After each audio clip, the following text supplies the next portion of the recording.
গোলাঘাটৰ হিন্দী স্কুল ৰোডত লোমহৰ্ষক হত্যাকাণ্ড পিতৃ মাতৃ কন্যাসহ 3জনকে হত্যা 9 মহীয়া সন্তানক লৈ থানাত আত্মসমৰ্পণ হত্যাকাৰী ৰাজিবুৰ ৰহমান বৰাৰ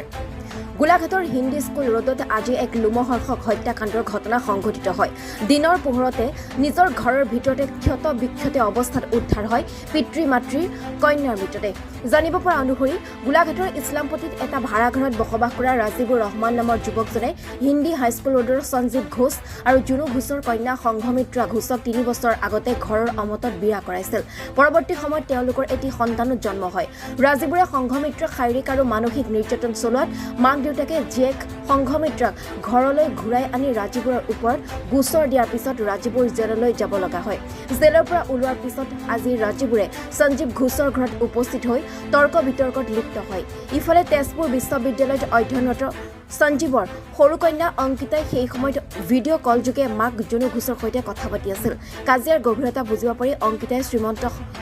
নগৰত থকা জেঠায়েকক তেওঁলোকৰ হিন্দী হাইস্কুলৰ ঘৰলৈ যাবলৈ অনুৰোধ কৰাত জেঠায়েকে সেই স্থানত উপস্থিত হৈ ক্ষত বিক্ষত অৱস্থাত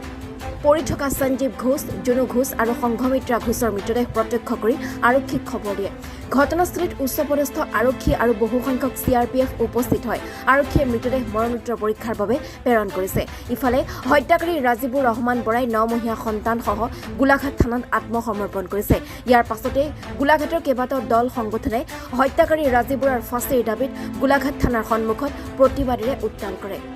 news desk report AM news 24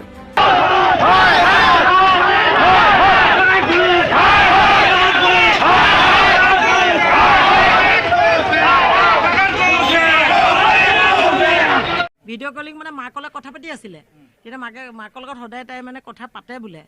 এতিয়া ল'ৰা ছোৱালী আৰু ইউনিভাৰ্চিটিত হেৰিতে হোষ্টেলত থাকিলে কথা পাতিবই নহয় পাতি থাকোঁতে মোৰ আকৌ ল'ৰাটোৱে মোক ক'লে বোলে মা তই মাহীহঁতৰ ঘৰলৈ যাচোন বোলে কিবা সেই কুকুৰ পোৱালিটো বোলে আহিছে নেকি বোলে কাজিয়া লাগি আছে নেকি যাচোন মই আহোঁতে মানুহ এজনী কাপোৰ পিন্ধোঁতে হেৰিতে আধা ঘণ্টা লাগেই নহয় দিয়াচোন আৰু তাতে খোজকাঢ়ি আহিলোঁ বেটেৰী নাই পোৱা আহিয়ে ডেড বডি পৰি আছে দেখিছোঁ পাই এই ওচৰ পাজৰ মানুহ কোনেও গম নাপায় যিজনে আজি দিন দুপৰীয়া 3জন লোকক হত্যা কৰিলে আজি তেখেতক আজি পুলিচ প্ৰশাসনে VIP লৈ আজি ৰাখি থৈছে আমি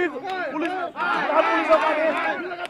আমি গৰিহণা দিছোঁ এই কাৰণে আজি আপোনালোকক যিগৰাকী হত্যাকাৰী তেখেতক আজি ভিতৰত VIP লৈ আজি ৰাখিছে কিন্তু আমি তেখেতক বাহিৰলৈ কৰি আনিবলৈ কৈছোঁ আমি ৰাইজে কি ব্যৱস্থা ল'বলৈ আমি নিজে লওঁ কাইলৈ আপোনালোকে গম পায় এই কুচিজনে কাইলৈ আকৌ আকাশত অলপ ঘূৰি ফুৰিব তাৰপিছত আকৌ মাৰ্ডাৰ কৰিব আজি গোলাঘাটত আজি লজ্জাজনক কৰিছে কিন্তু আমি এই কথা মানি ল'ব নোৱাৰোঁ আমি তেখেতক আমাক গোটাই দিবলৈ কৈছোঁ নহ'লে তেখেতক